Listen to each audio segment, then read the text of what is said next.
Nice to see my students here. And I think we are recording now, are we not, Tori? And transcribing. Okay. So I'm going to start by saying good morning to everybody. We'll give everybody a minute or two to join.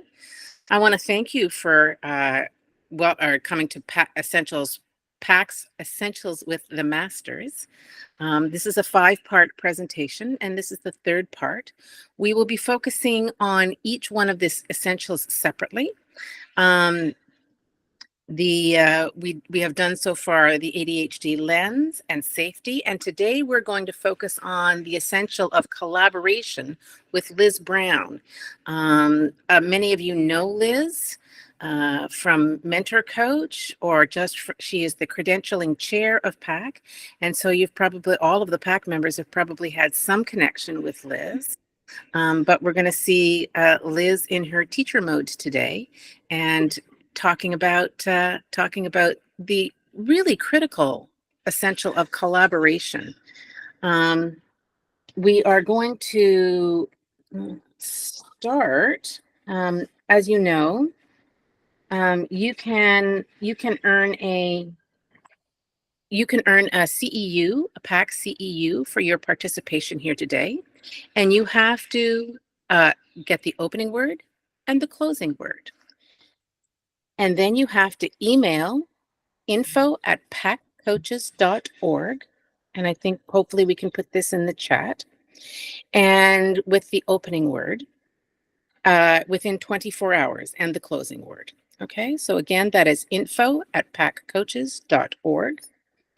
And the opening word for today is client. Client. CLIENT is our opening word, and we'll give our closing word at about 5 to the hour or 4 to the hour. All right.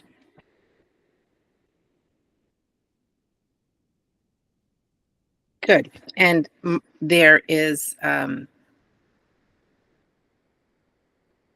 we have everything in the chat, so that's great. It's 3 minutes after 11, so Liz, is it okay if I start? Sure. Great. I'd like to say hello. My name is Catherine Bray, and I'm the president of PAC. And you are here with our technology chair, Tori Throckmorton, and Deirdre Donchian, who's our marketing chair. And I believe we also have our members chair here, who is Meredith Nauer.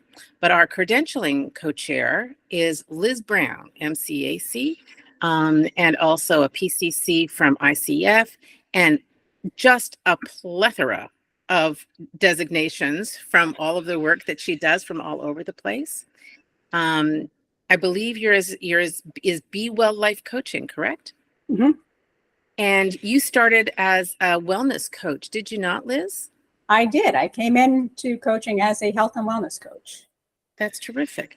And her focus has been ADHD, and she is a teacher with Mentor Coach as well, which is the accredited school of PAC. Yay. Yes, I saw this from Mentor Coach. Excellent. I agree. Liz has 2 dogs, 4 children, a nice husband, and she lives in Delaware in the United States of America.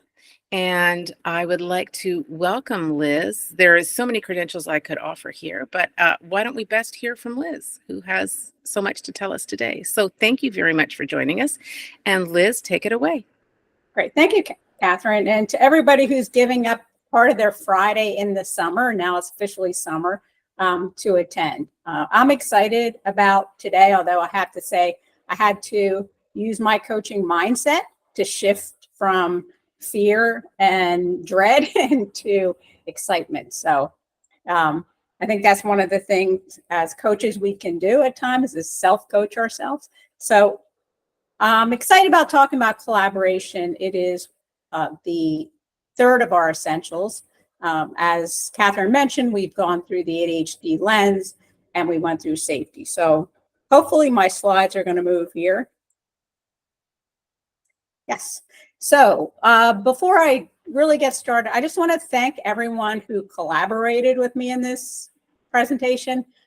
I thought in the spirit of true collaboration, I would reach out and ask other people what they thought about collaboration. So the many mentors I've had, and that includes uh, Alan Graham, Vijay Guhan, Jay Perry, Barbara Luther, Anne-Marie McKelvey, and several others along the way. Also teachers who have helped. Committee members, I tapped the credentialing committee in our meeting on Monday and asked, can we talk about collaboration so that we could have sort of a richness of what all different coaches thought? Because there's not a one answer to collaboration. And then fellow members and clients, because I learn a lot about collaboration through my clients. So thanks everybody, and I will be, mentioning some of the people during the presentation. But so PAC Essentials, we are here to talk about them, and as you mentioned, we did the ADHD lens and safety. I want to put this slide up about what we define as the essentials for a couple of reasons. One is to recognize the many coaches who designed the PAC Essentials. It was truly a collaborative effort. I came into volunteering as a PAC member when the essentials were being kind of in their final stages, but I know there was a lot of hard work that went into creating them, taking the complicated core competencies and then distilling down to what is considered the essence of ADHD coaching. So as they mentioned in there, that we do recognize that people, including coaches who have been diagnosed with ADHD, process, learn, and succeed in their own unique ways, which is really important to think about. And then in alignment and with this awareness, we've developed an ADHD credentialing process that focuses not on the form, but rather on the essence of what constitutes effective and empowering ADHD coaching. So really trying to come up with something that boils it down to the essence. There's a little bit of form in there, but this is not by any stretch, we're going to say like, here is the recipe or here is the format to follow. Ask these questions one at a time, because that's not the essence of ADHD coaching. So when we look at each essential, we're looking at a word or two, we're looking at a short paragraph to give a greater dimension. There might be individual words.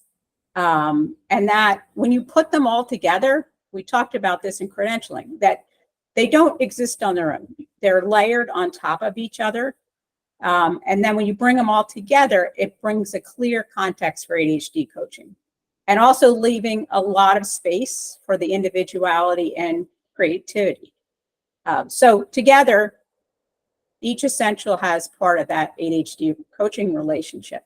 So each one comes together. We'll see how the ADHD lens and safety are very important when you're talking about collaboration and ADHD coaching. And then in the fall, you'll have an opportunity to see Jay Perry share about wonder, and then Alan Graham will talk about action. So you'll have the complete package then.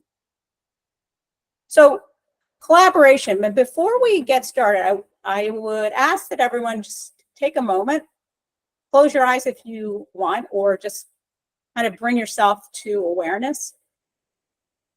Think about a time where, and maybe it was recent or some other time, but where you had a conversation with someone and you felt that they were truly supporting you and listening. And think about that time. What did it feel like?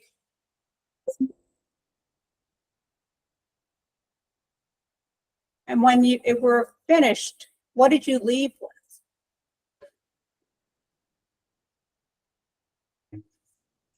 And I invite you to just take a moment and really feel into that.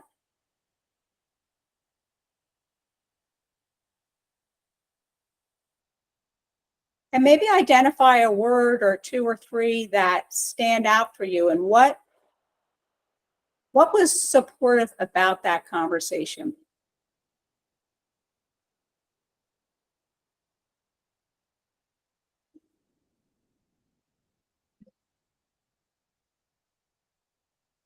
Yeah. So, and as you come back,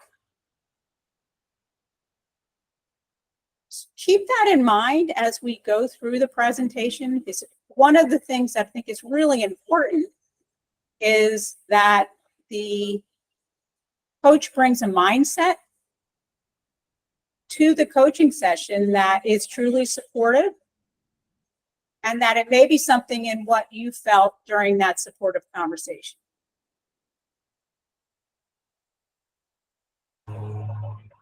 So collaboration, in my mind, starts with the coaching mindset. So we want to believe that our client is creative, resourceful, whole. They're capable of developing their own strategies. They're an expert on themselves. So that's the basic premise when we go into a coaching relationship. We believe 100% in their abilities, their strengths, their autonomy. My co-chair in credentialing, who is absolutely brilliant, Roger DeWitt, he shares that we have solid trust in the client's brilliance and wisdom. We have that unconditional positive regard, which is from Carl Rogers, one of the earliest in coaching, but he talks about that we accept whatever the client brings and we welcome it. So we're not judging. And then that we have a deep presence, which deep presence is very important in coaching. We're not distracted. We are there with our client. We are ready to go. We're listening to them. We let go of our ego. We don't have to prove anything. We're not there to get to any certain place with them. We're letting the client go with their agenda. There's nothing to solve or fix. And that the client has that deep sense of belonging, that they feel safe and that they're able to bring what they want to bring on that day and know that they will be supported. Our client is not in need of advice, fixing, solving the problem, or providing solutions, because people, I don't know about you all, but I know that I can get advice, somebody trying to solve my problem, fix it, or give me a solution just in general conversation. And maybe there's times where that's necessary and I'm looking for that. But in coaching, that's not what I'm looking for when I'm coming.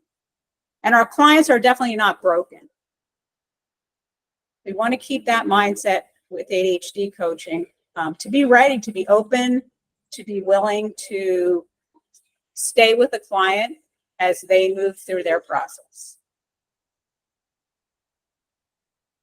So collaboration in terms of metaphors, often it has been, a coaching session has just been described as a dance between partners.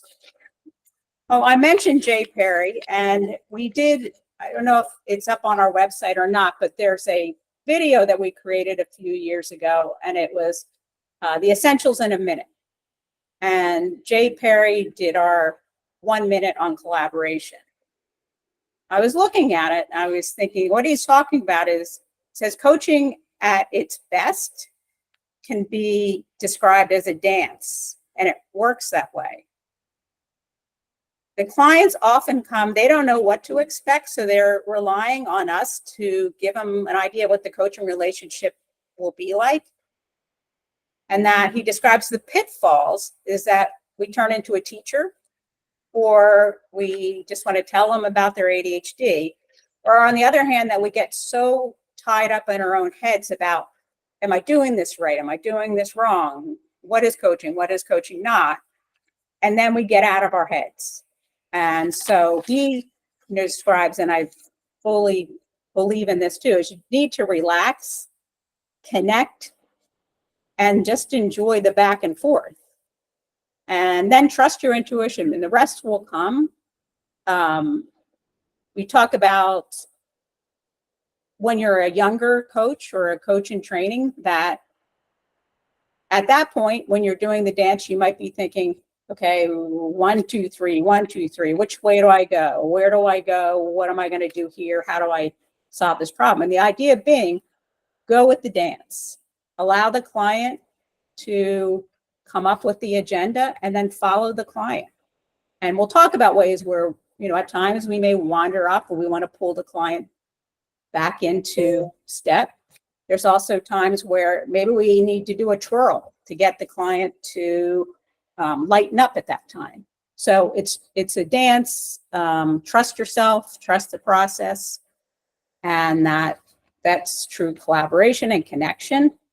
Also talk about the metaphor of a driver and a passenger. So the client is in the driver's seat and the coach is in the passenger seat, and we're not backseat driving, as I've been told that I do when I'm in the passenger seat. But in coaching, we don't want to be. We want to follow along. We're both looking out the windows. We're talking. We're going back and forth. We may come to a place where, which way do I go? And then we help the client to decide, which way do you want to go? Now, if we wander off and get lost, we can help navigate back.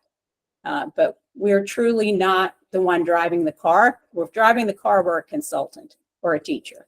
So just something to think about in terms of metaphors and getting the mindset of collaboration. So if you look at the definition that PAC has for collaboration, the connected partnership is such a beautiful way to describe it, because we are partners. And to be partners, we want to be fully connected. When I'm asked at the beginning if you would sort of think about a conversation that you had where you felt fully supported, my guess is that one of the things that came up for you is you felt very connected to that person. At least in that moment, they were there with you. They're probably not sharing a lot of advice. They're probably listening to you. You felt safe. You were able to be vulnerable. So taking into account the client's awareness of self and their ADHD, the coach flexibly supported the natural flow of the coaching conversation, and the client benefited from the coach's active collaboration. So we talk about partnership. We are there with our client. They're coming to us. We're not leading. They're not following. That it's truly a partnership. We're both going to share things. The engaged presence, I strongly believe that if you have no other tool or nothing else comes in the conversation, having 30 minutes, 45 minutes with someone who has engaged presence and is listening to you, and then maybe reflecting back, asks a few questions, that's a successful session. Conversely, if you are with the most, the coach who has the most tools, the most skills, this and that, but they have no presence, you don't feel connected. So spending a little time prior to sessions, bringing yourself into full awareness. If you don't feel that you're ready at that point, if you're something's distracting you and it's a big deal, then maybe you reschedule that, because you do want to have your presence. Clients can feel that. They can tell if you're distracted. So maybe a practice of some kind to bring in that presence. Then when we talk about flow, that's the natural flow of the conversation. That we're following the client. Where are they going? Where do they want to go? How can we best support them? It's the client's agenda. So we talked a little bit about agenda in safety, coming up with what the client wanted to focus on during the time of the session. It also falls into collaboration of, hey, where do you want to go today? What's most important that we spend our time discussing? And, at times when you're learning, there's those questions that you want to make sure that you ask so that you know where you're going. As you develop more practice and skill, you might ask in different ways, but it's important to get the agenda, because if not, you're going to roam all over the place, and it may be a nice conversation, but there's no place that we're moving towards. So getting the agenda is an important element of collaboration. And of course, it's the client's agenda. So, sometimes as coaches will say, okay, well, last week we were talking about this. Do you want to talk about that again? Or we hop right in and say, like, well, we have this model, let's go to the next step. The client might have had a totally different agenda the week before, but where they want to go today is here. Maybe they've been working on the same thing and this week they have something totally different. We go with that. So letting the client pick where they want to go. And then championing, it's a hard word to say, but that brings in the idea of, my belief is greater than your doubt. So I believe in you, and I know that there are doubts, but I believe that you can do it. And ways that we can work toward this is acknowledgement. Starting the session with what went well for you this week. And then when we hear those things that did go well, pull them out, acknowledge them, acknowledge the positives, talk about the strengths. During the session, when you hear them, bring them out again. Wow, sounds like your creativity really helped you there. So bringing in the values, the strengths, the wins, the successes helps the client. And then at the end, wrapping it up with a little bow at the end saying, I want to acknowledge these things that I see in you.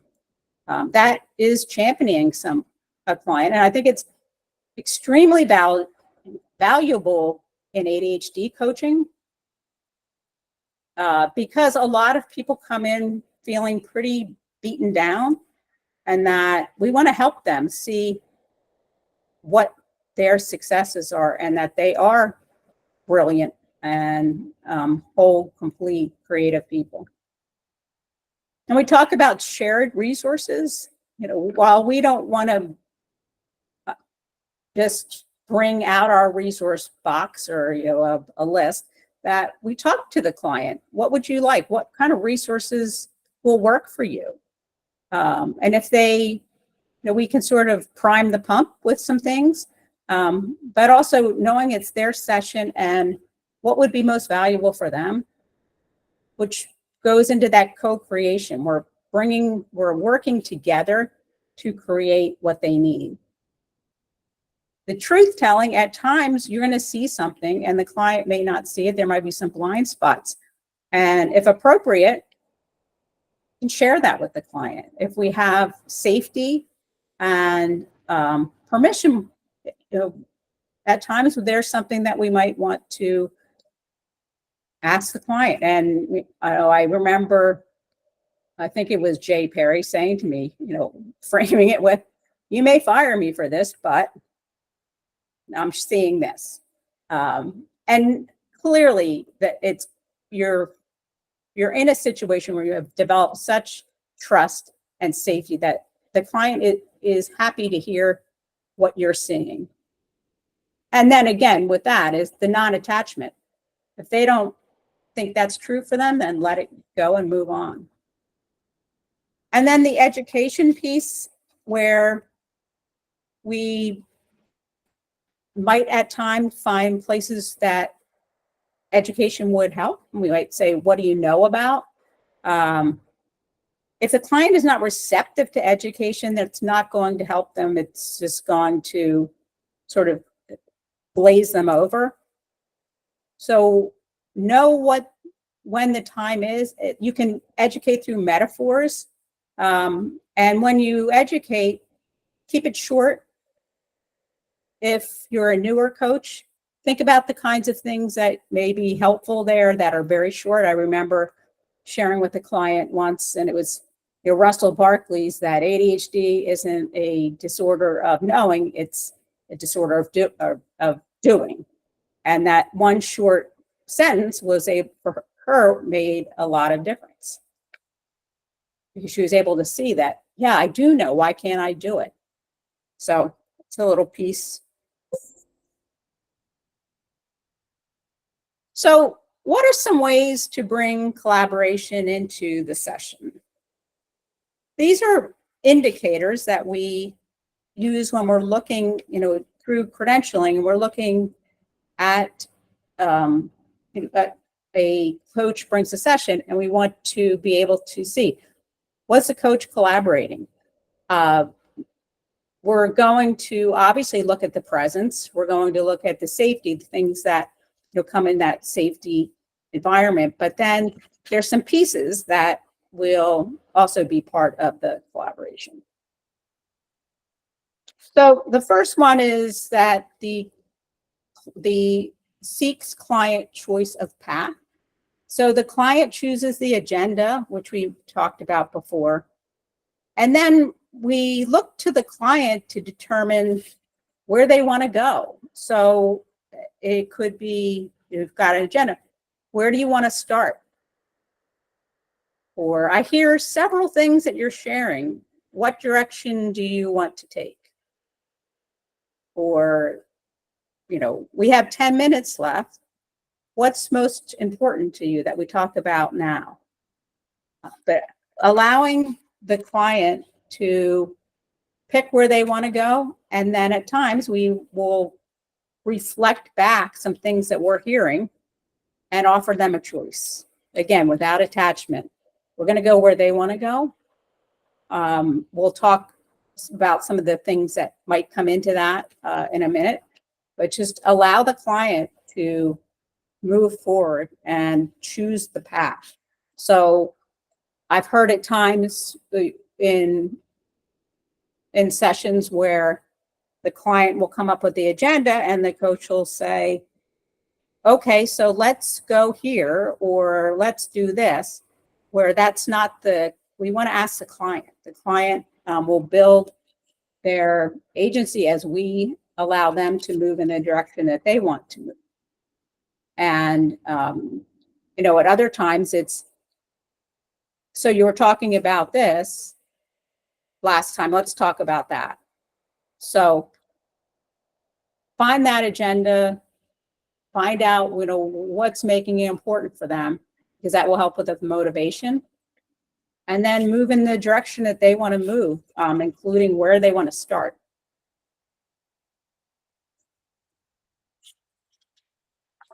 Next one is the playful exchange. That the coach invites a playful exchange of thoughts, ideas, emotions, and experiences to build and improve upon the client's self-awareness, their social skills, and efficacy. Again, Roger DeWitt, who is also a master's of positive psychology, he shared with us the other day that playfulness is a way that it will stimulate the brain. Oh, somebody off mute. So again, playfulness is a way to stimulate and energize the brain, and it creates the positive chemicals that energize. It also gets our clients out of that ruminative spiral that they get into sometimes. So they start to ruminate on something and they're going down. You bring in that playful exchange, it will help move out of it. So, what does that mean? It could be something like, what would make this fun? Would you like to play with this a little bit? What would make this more exciting for you? We can laugh, definitely bring in laughter. We're not laughing at the client though. We're laughing with them. So that, I think, it's an important piece of it, is that we don't want to laugh at them. We want to laugh with them. And also know your client. If the client is someone who is very sensitive to humor and playfulness, find a place to meet them where they are and bring in that exchange. I think it's important, and most people have a place where they like to play. It could be, how would you like to experiment with this? What if this was a game? Just bringing a little bit of lightness into the conversation.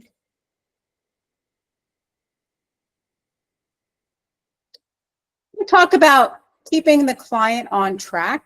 So with our clients, often we may get off track.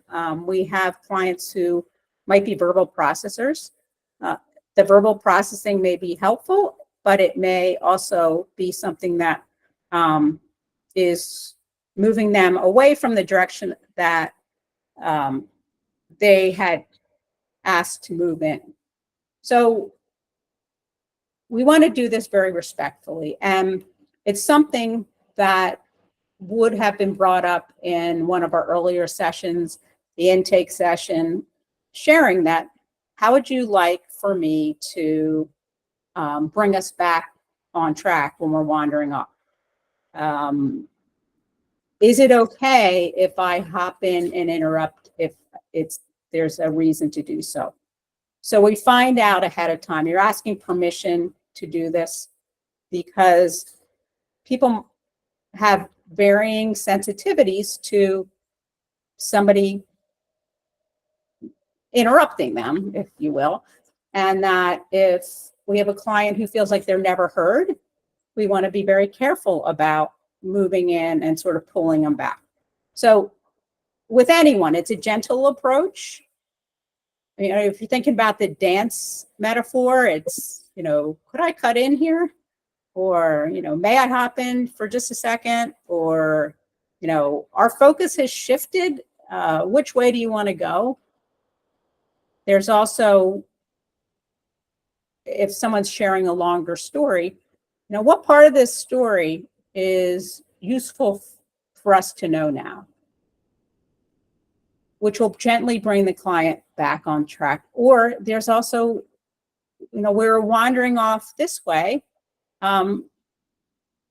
Which direction would you like to go in now? So that they have the choice, because maybe the wandering off has brought them to some new insight and that's the way they want to go. If that's the case, then we pause and say, okay, so with that, what would you like to move toward by the end of our time? So that we're refocusing and we're also coming up with the new agreement for the session of where we're going. So help the client with that and do it respectfully, be gentle, know your client. Maybe there's a way that you come up with ahead of time of they don't want to wander off track. And there might be a way that you just have a word that, you know, you guys have agreed upon, or it could be, hey, would you mind like tapping your watch when this happens? But bring me back because I don't want to spend the whole time processing.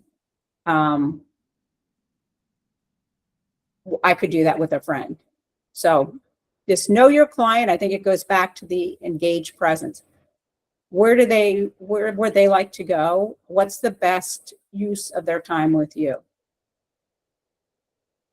And at times, a long story might be moving them towards some awareness, and that's okay. Allow it to happen. When they are done, a lot of times it's important to reflect, to kind of summarize, bottom line it, or bring it to something that can be mirrored back to them, and then ask another short question so that you're moving the conversation forward.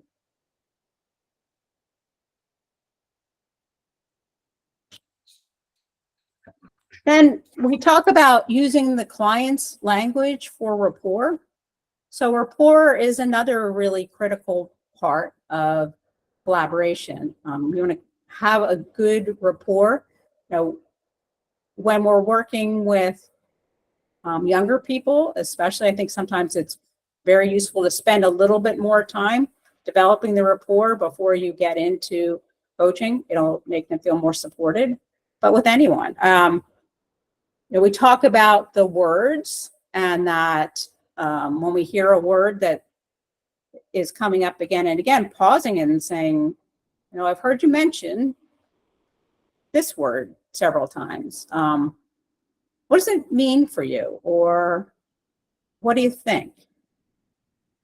Because that could help them. A lot of times it'll come up and they'll say, oh, I I've said that several times. So ask them about it. Like, what does it mean for you? Or I'm hearing the word should a lot. What's coming up for you there? But also just using their words, because then they feel more connected to you. If the client says a certain word and then the coach comes back with a different word, the client feels like, oh, well, my word was wrong, and the coach is using a different word. So use their word.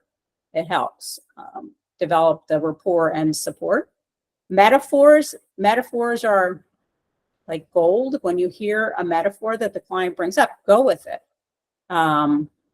because that means something to them. It's, whether it's a racing metaphor, it could be, gosh, I just can't get off this hamster wheel. And then you can move to, what would it feel like to get off the hamster wheel?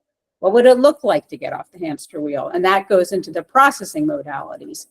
What is their processing modality? If someone is more visual and you keep saying to them, how would that sound? How does this sound? How does that sound? That's ignoring the fact that they are more visual and they see things. So what would it look like for you?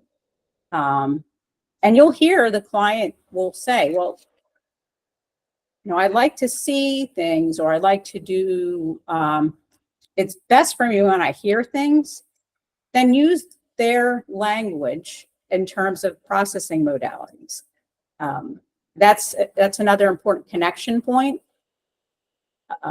Values, pulling out the values is nice for rapport. There could be, I hear that you really value connection with your family, or hear that you value loyalty.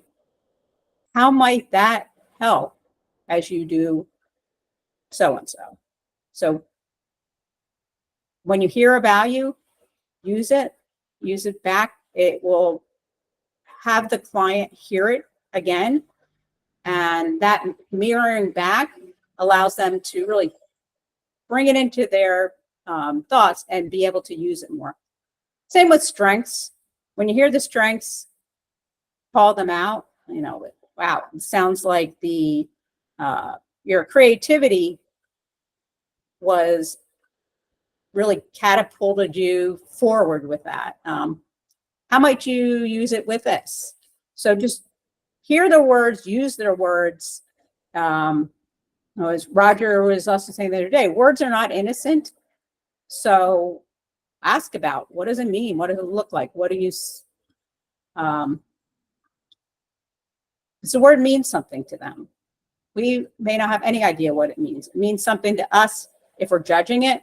So instead, we want to ask them what it means to them.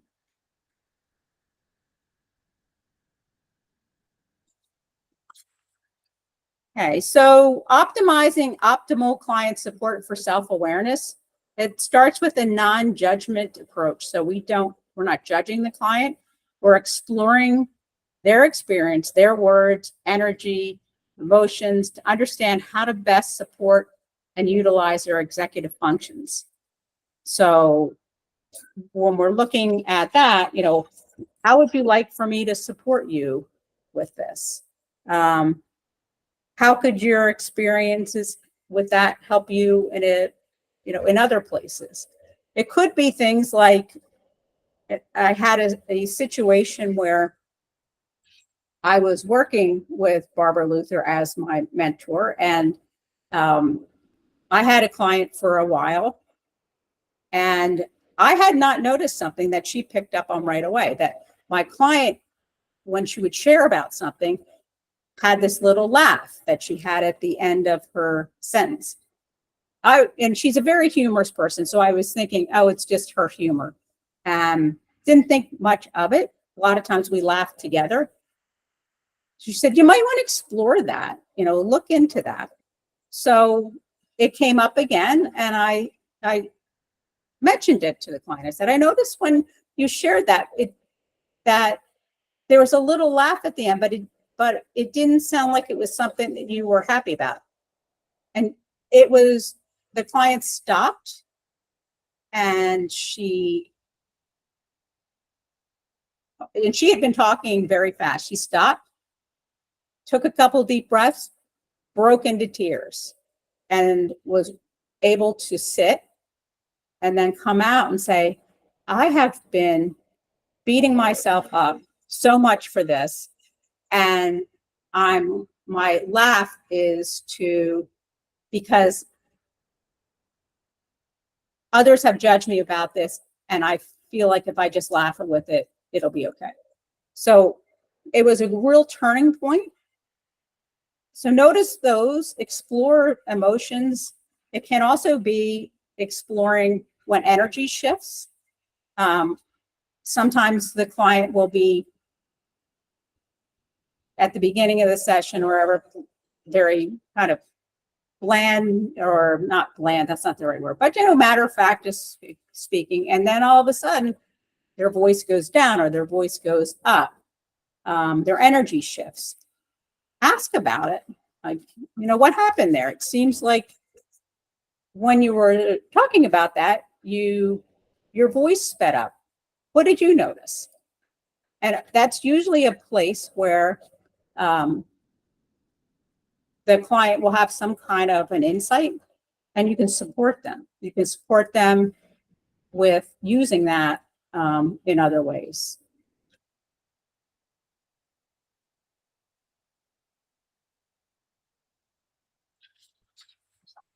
So the next one is encourages customized environments. So that's where we assist the client to identify and give themselves permission to customize system structures and strategies and advocate for environments that work with their brain wiring. So with this, often I'll hear like, well, I need all these strategies to teach my client how to use them, and I don't have enough. And what we're talking about here is working with the client to identify and give themselves permission to customize systems. So we want to hear what works for them now. So it can be things like, what kind of a planner works for you? Or when you're doing that, getting ready to do your paper, how do you need your workspace to look? Could be, what is the best way for you to work? And then being able to hear what the client's saying, because sometimes they might say like, well, what helped me get this certain thing done was that, my brother came over and we worked on it together. Being able to reflect back and say, so it sounds like support is really helpful for you. How else might you use that? Or what's a way to create, so that's a strategy. It's a strategy. I work with other people. It could be when I need to write a paper. What really helped me last time was I went to the coffee shop and sat and say, so it sounds like a new environment, and also being around other people was useful for you. How much you use that for other things? Or, asking about what kind of timer or things have worked for them in the past.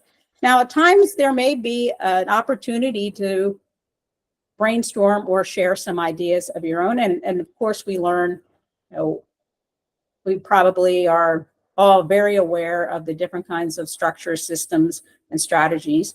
And we do want to be able to maybe at times educate on, well, here's something that has worked for another client.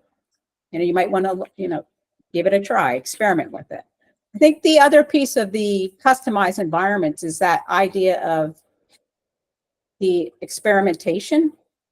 So if during the session you come up with some kind of customized strategy, bringing in that thought of like, well, why not experiment with it? And having the client understand that there's no right or wrong with an experiment. There's no pass or fail, that they try it. And then we look at what worked, what didn't work, what worked sometimes, what didn't work.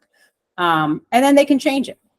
That there's no feeling of it's got to be right. If it's not, it's another failed process or structure or environment. And then also knowing that sometimes things are going to work and other times they're not. And then we're talking about the invitation to a healthier exploration. So we ask permission to tactfully interrupt pervasive negative language or story. So if a client is telling a negative story or bringing in some negative language, helping them move into a healthier exploration of that. So again, when I was mentoring with Barbara, she said, if you hear a client talking negatively about themselves, pause them and say, from a neuroscience standpoint, that's not good for your brain. And a lot of times clients don't realize they're doing it. So being able to say, what would be a different way to look at that? Or when that happened, what did you learn? Or, how could you look at this in a different way? I was working with a client and, she was telling a negative story and feeling terrible about, not feeling that she was doing what her son needed her to be, or who to, needed, he wasn't doing what she felt was the right thing. And then the thought of like, well, how would you like for your son to see you? What's most important? And helping them look toward the future and get out of the negative story. So bringing that proactive language in and helping break the story and then move out of it to something healthier. So go from the negative to more of taking control and moving to a proactive place. So in the interest of time, I'm going to move forward and move into thank you, everyone, and questions, because I know we have a set time. We could talk about this a lot longer, but I think that'll do it for now. So, Thank you Catherine, so much, Liz. Yes, that it's too was long. great. Yes, I love that we can do this now. I've learned how to do celebratory icons. Oh yeah, there's all sorts of. So you're getting lots. Yeah. Yeah. Thank you so much. That was really excellent. And it talks a lot about collaboration, particularly with regard to how we view it when we're doing assessments and what we're looking for, and opportunities to move the client through collaborative efforts with them. So that's great. I'm just going to give people a second if they want to write some questions in the chat. Please feel free to. It is the little text box in the bottom right-hand corner. So ask your questions and Deirdre will take a look at them. I just want to ask you one question, Liz, and that is, as the credentialing chair of PAC, how do you view the importance of PAC for a coach versus, not having or some other credential? Why are we specifically critical for ADHD coaches to have that credential? So that's a great question. Because, and actually I'll share a personal story. My husband went to a general life coach. It's probably been 20 years now. And he went in and the coach was using some pretty aggressive ways to, why just do it. What's wrong with you? Use this technique, use this technique. And it completely demoralized him. He came home and said, life coaching is I don't know. It was really a devastating experience. So actually, that is why when I had the opportunity to train to be an ADHD coach, I did, because I thought we need people who have ADHD. And, it's very, in my family, my husband, 3 of my 4 children have ADHD, and no one should be treated like that. And the coaches should not, one, you don't want to do any harm, but 2, should fully support the clients and understand ADHD in and out.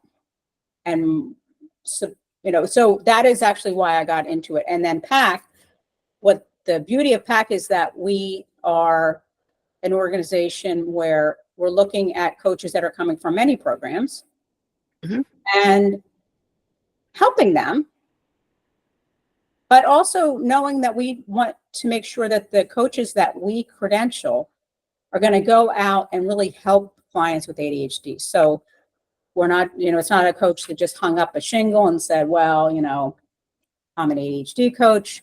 That everyone has got a lot of education, experience. We collaborate with each other. It's a community. And that, I think the benefit is, that's the benefit of PAC. It's such a wonderful community of learning from each other and, being what I think is the gold standard of ADHD coaching. Thank you. That is very articulate. I really appreciate that. And I think that conveys the emotion that we feel as to why PAC is important and makes a difference.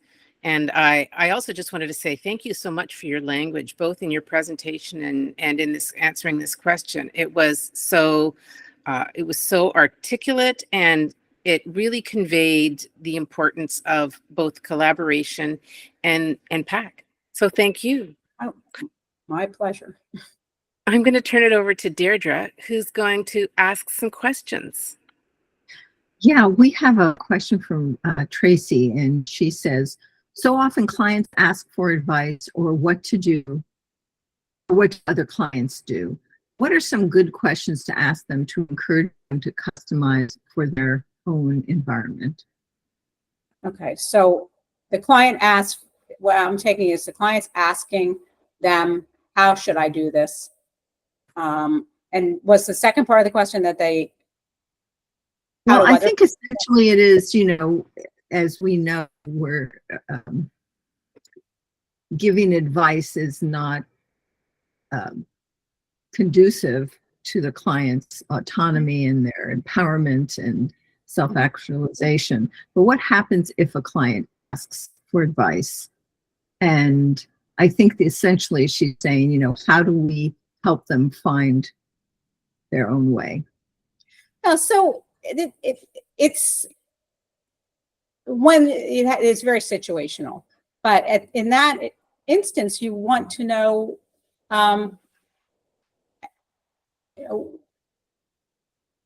what do you need here? And there, you can do some brainstorming if that would be helpful, and that would be more of asking, would you like to do brainstorming, and we'll each throw out some possibilities. It's hard to answer the question without hearing the situation, because there's different things. At times it might be, okay, so would it be okay if I share a story? And you can share an inspiring story about maybe something that worked for someone else, but with the thought that how this client, that processing style might work. So that's the way I would approach it is,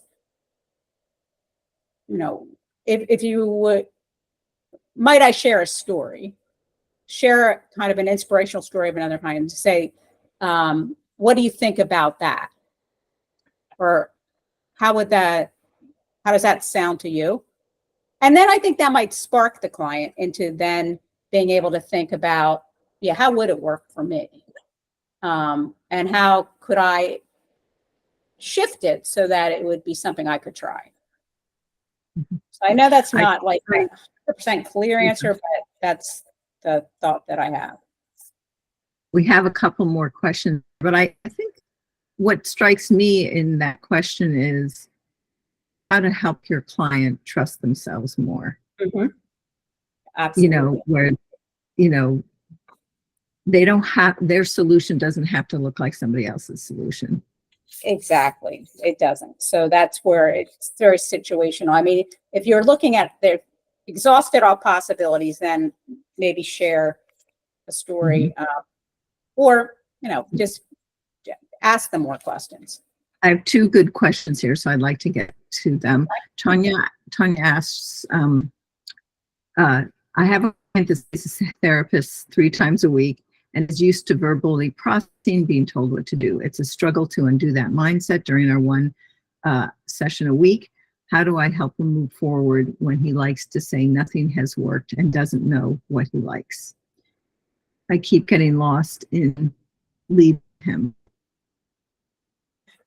Okay, so your microphone was breaking up a little bit, but so the client is verbally processing, and that they're basically feeling like they're stuck. Nothing works. Is that the gist of it? Yes. Mm-hmm. And so with that, and it sounded like there was therapy also involved. Was that what I heard? Yes, he goes to a therapist 3 times a week. And so I have to sort of undo some of that, his verbal processing and stuff a little bit. Yeah, so Tanya, I think what that is looking at, okay, well, where does he want to go? How does he want you to help? How can you support him? I think that would be my first thing, is how can I best support you? I'm hearing that you like to talk about these things, and that,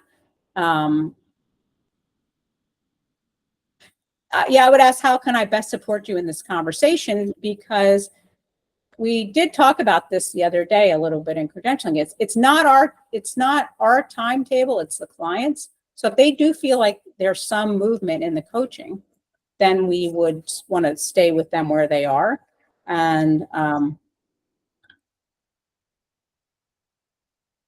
but it's that, again, is like a kind of a situational thing of how do you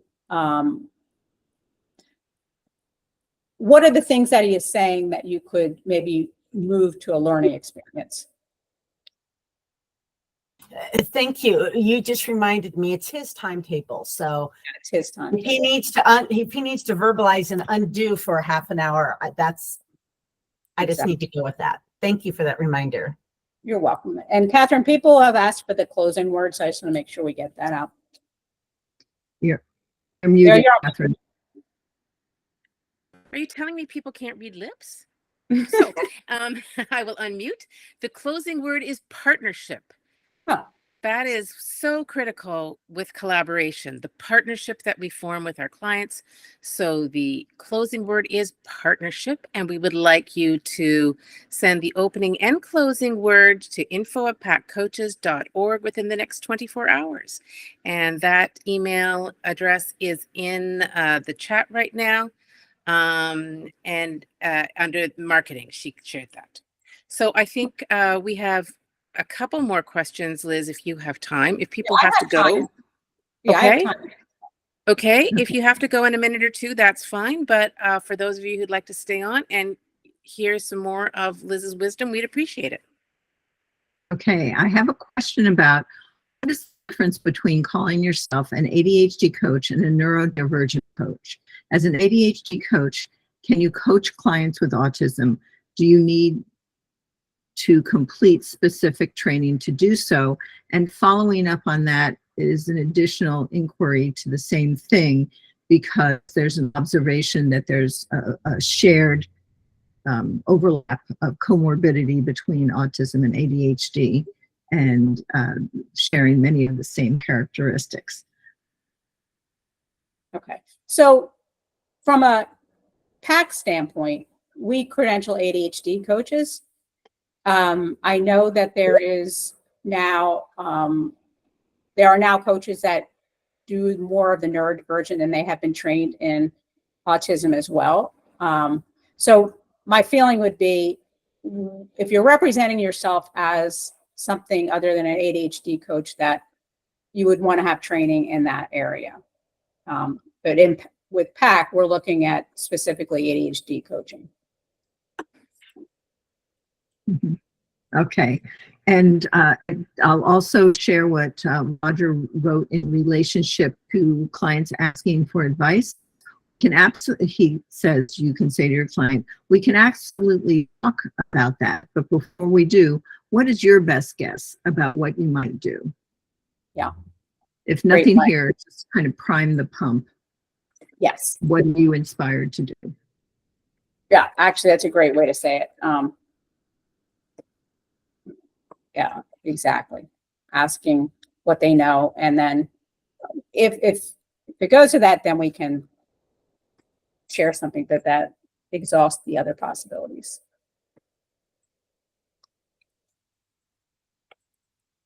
Any Okay. others, Deirdre? I'm not seeing any others. Well, that sounds great, and appreciate everyone's time today. And if your questions come up, feel free to send them. I'm happy to answer at any time. And I put it in the chat, and send the opening and closing words to info@paccoaches.org for your members CE. Awesome. Thank you very much to everybody. I want to thank the Tori Throckmorton, who's doing the technology for this, and all of the contributing board members who have helped. Thank you so much. But particularly, I want to thank Liz for her wisdom and for this incredibly expansive exploration of collaboration. I really appreciated that. And this will go up on the website if you want to re-listen to it in a few weeks. We'll have Barbara for a few weeks on safety. We have David right there now. We'll put Barbara up, and then in a few weeks' time, we will transfer and we will have Liz up so you can listen to Liz again. Thank you so very much to all of you for sharing this. We're going to take a break for the summer, and then on September 13th, we will have Jay Perry Exploring Wonder. And on October 4th, we will have Alan Graham Exploring Action. So we will cover all 5 of our essentials. So again, that's October 13th for Jay Perry with Wonder, and October 4th with Alan for Action. Thank you so much to all of you. Again, thank you, Liz, and have a fabulous summer, and we'll talk to you in September. Thanks, everybody. Thank you, everybody.